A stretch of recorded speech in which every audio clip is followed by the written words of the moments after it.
Hello, everyone. I'm Hibiki, and I figured my first ever real YouTube video should be more lighthearted, so I decided to ask a bunch of people, and I asked them, give me some questions to answer for a video.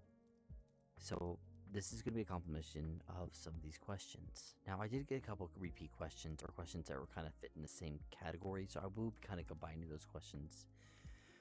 I kind of want to plan to do this at least once a month. People can ask me any questions, I'll save them, and then I'll make a video for them at the end of the month of answering as many questions as I can. So I guess let's just get started with question number 1. Alright, question number 1 is, how tall is your fursona? Well, my fursona typically actual height is roughly around anywhere between 11.5 inches or roughly around 12 feet.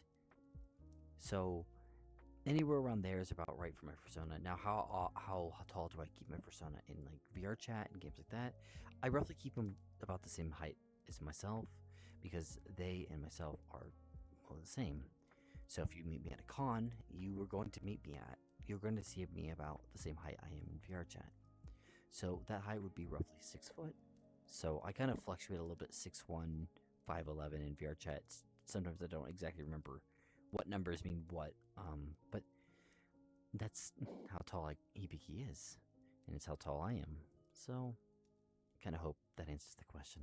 For the next question, it's a question that was one of the most common ones, and it's, how did I decide on a Bearsona? Now, this answer's a little bit longer, so I will try to give you the post-it notes version. And that is that I come from a family of furries. I am a 3rd generation furry.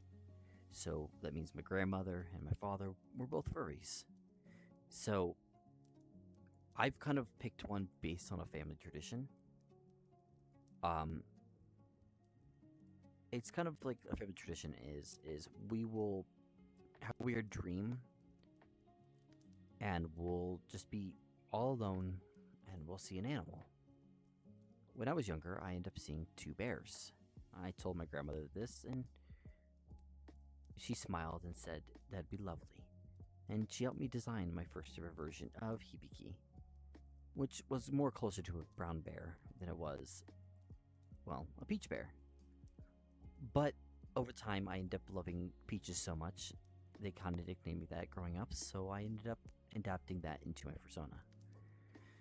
So Hibiki's been around as long as I have, so I've kind of been around the furry fandom for a long time. So I hope that answers the question.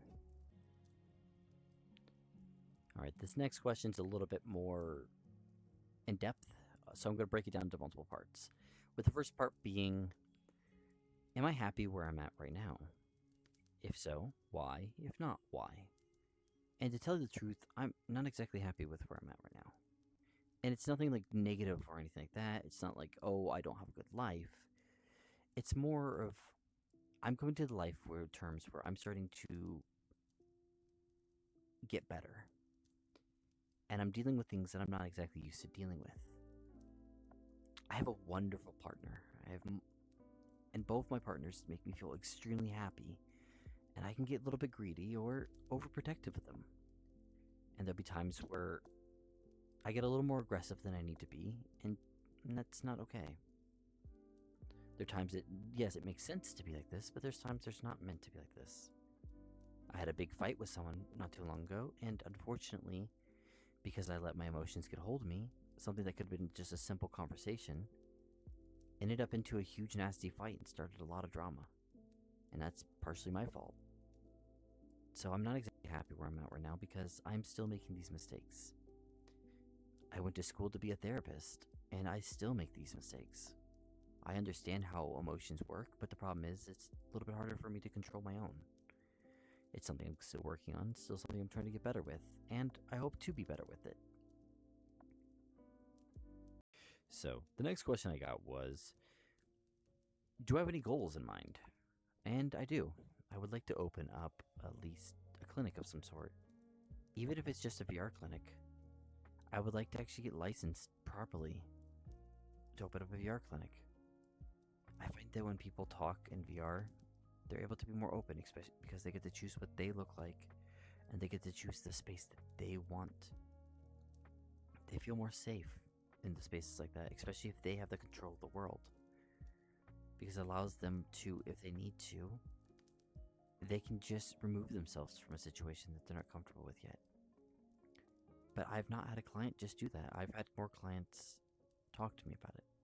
I say clients to try to keep people's names a little more anonymous because right now, technically, I can't have any clients.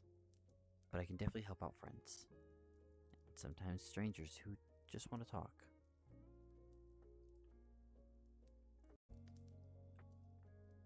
Alright, in the final part of this question, where do I see myself in 20 years?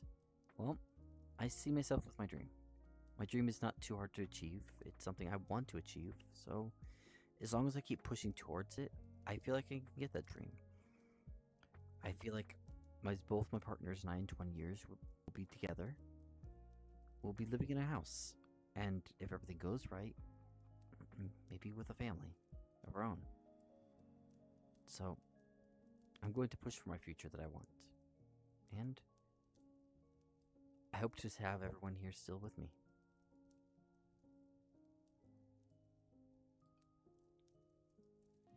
So, the next question is, how did you come up with the name Hibiki?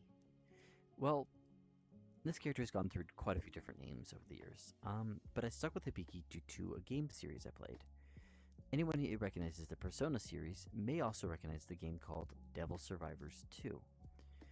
This is the only version of the Devil Survivors games to actually get an anime adaptation as well. But the main character of the series is named Hibiki. Actually, about a year ago, I actually got a commission as my persona dressed up as Hibiki, which I'll display here whenever I get to editing. But that's the beautiful thing about it, is the character kind of means echo, and I kind of felt like an echo of a person for the longest time, so to me it was kind of a poetic name. I've gone by Hibiki now for roughly 7-8 years now, and it kind of more or less become natural. I mean, I even hear it when I'm at work, because that's what everyone calls me at work. My nameplate at work doesn't say my birth name. It says Hibiki, because it's my name. Alright. This one's more of a little... They happen to notice I have multiple different characters with the same color palettes, and even a little bit the same designs, but different species. So the question is, why do all these different species have different names? So, if you see a character that kind of looks like Hibiki, but they're a different species, it's because they're typically going to be a different character. Now, I have a little bit of... I'm more of a lore furry when it comes to a lot of things. And one of my character's lores is that he is not really anything super special. He does have an ability to comprehend things that are around him at a faster rate than the average person, but other than that, he has no, god powers. The reason why there's other versions of him is because once a person dies with a peach seed, the peach seeds gets moved on. And the seeds are peach seed, like all the other seeds in the story, are kind of like a parasitic thing. They are the core that keeps the plants alive. So my character is just the current host of the peach seed. Now, the previous one, the soundbite, which was Nox. Nox was a person that kind of took care of Hibiki when he was younger in the orphanage. Hibiki's parents both kind of disappeared on him. Little did he know why they disappeared on him. Kind of lore stuff is he found out, more or less, that one of them was a celestial who someone that they loved got taken away and destroyed. The other one was a war criminal type thing. This also plays into some other lore when it comes to some of my other people and friends and families, characters. So that's why there's multiple versions of them. They're different ones. I mean, they're different versions of him because they're different people all through time. The first one, Hibiki, the first ever peach, is named Prime. He's literally called Prime. He was a T-Rex. Quite literally, I have a huge lore thing. I should actually sit down and actually just start making content just 100% on lore. I think I could probably do some of that. I do have some lore videos on TikTok. I kind of play with sounds sometimes to match the lore of the characters. So sometimes you'll notice I will tag a hashtag lore. It's kind of more or less because it's fitting more with the character's lore than normally just a haha city video. So So this question is more or less a little bit weird to me. When making content, why is it do I feel or act so uncomfortable when I'm making not safe for content or content that is considered risky? That question's a little bit easier for me because I'm not as big into that type of stuff as a lot of people think I am. I will tease, I will be silly with it. I'm just not as big as into not safe for content. Um, I go to events that sometimes people are very not safe for work, and I get very uncomfortable. To me, don't, I don't feel that way to people normally. Unless I make a deep bond with you, and I mean a deep bond with you, I may never feel that way, and I get uncomfortable around some sexual acts. This is kind of why, when it comes to certain content creators, I just stick away a little bit from. There's some content creators that I'm friends with that I would love to do collabs with, but their content's a little more towards the risky side, and you've all seen my risky stuff, and if you haven't, you don't watch it. It's not worth it. It truly is not worth it. But in the end, it's the reason why I don't do more risky content is I'm just not confident enough in what I'm doing, how I'm acting, to be, well, worth watching. I mean, my very first video that I ever did was the whole, it's like, go and wash your mouth with that wet ass. And then I got in my gear, I moved the camera around, and the song was kept going longer than I thought it was. And I was like, I don't know what to do, just...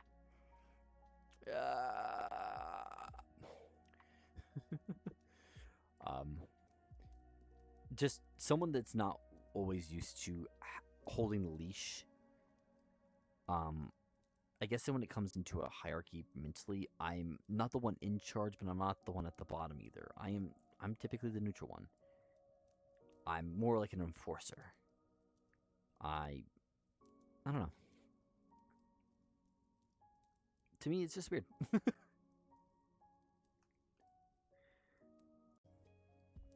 Alright. The final question for the night. And this is a little more of a looter one. Not really lewd, just I consider it looter. When it comes into the Vor kink, why is it that I care so much about the prey? And to me, this is kind of more simple. In the end, the person you're talking to on the other end is still technically a person. No matter what they're into, no matter what they're liking, at the end, they're a person. You can say something and accidentally hurt them, and not realize you're doing it. And some people are just too intimidated to stand up for themselves. I've had many, many issues with people who are the devourers or the preds in the Vor community who kind of just bully their way, and then they just go, well, I'm just acting the character's part.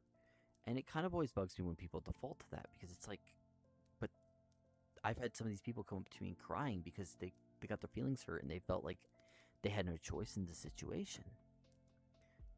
So to me, I've always, when it comes to stuff like that, I've always cared about the people that I'm interacting with in that way. Because in the end, if I'm not making you happy with the results of this, then that means I didn't do my job.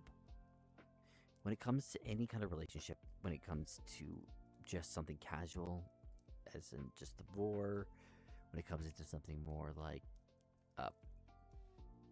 pup and dom, and stuff like that all the time, these are give and takes.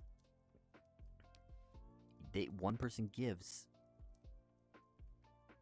and then they take other things, and then the other person gives and takes other things. You're giving parts up of yourself, and giving, and then taking parts of them. And in the end, that's just kind of a lot of things how I see things like that. So I end up being considered a soft pred, or a soft devourer, depending on who you want to talk to. Because I know some people in the Vor community do not like the term pred anymore, just because it kind of can come off as in a negative way of something else. So we kind of, a lot of us, some of us have actually been going to devour. I want to say a lot of us, but I honestly know a lot of people don't care. So it's pick and choose your battles. But with that, that would be the last question of the day. I really do hope you enjoyed these questions. You are welcome to answer. You're welcome to ask more questions down in the comments if you want. If you see me in VR chat, you're welcome to ask me questions. I will warn you, I'm an open, meaning I will tell you anything, even if you don't want to know the actual answers. Even if it goes a little bit too much in details, you will have to tell me to stop. I have a bad habit of when someone asks me a question, I'll tell them bluntly and honestly, and then they go, I really didn't need to know that. And I'm like, sorry, you did ask the question. So I always give people now a warning, like, hey, I will answer any question, just you may get answers you don't want to know. So I really do hope you guys enjoyed the video. I will be trying to find more and more content to be uploading to YouTube. I just, unfortunately, last couple of videos I've made for YouTube itself ended up not sitting well with me when after I got done editing and watched the video. I'm like, this doesn't sit well with me. So unfortunately, I've not been posting on YouTube as much because I just fully don't know what to say yet. This is going to be a newer thing for me, and I want to grow with it. So I hope you guys will help me get me some ideas and stick around in the little bear den for me. So I hope you all have a wonderful day or night or whatever time of the universe you want this to be. And I just hope your existence is doing well. Thank you for watching.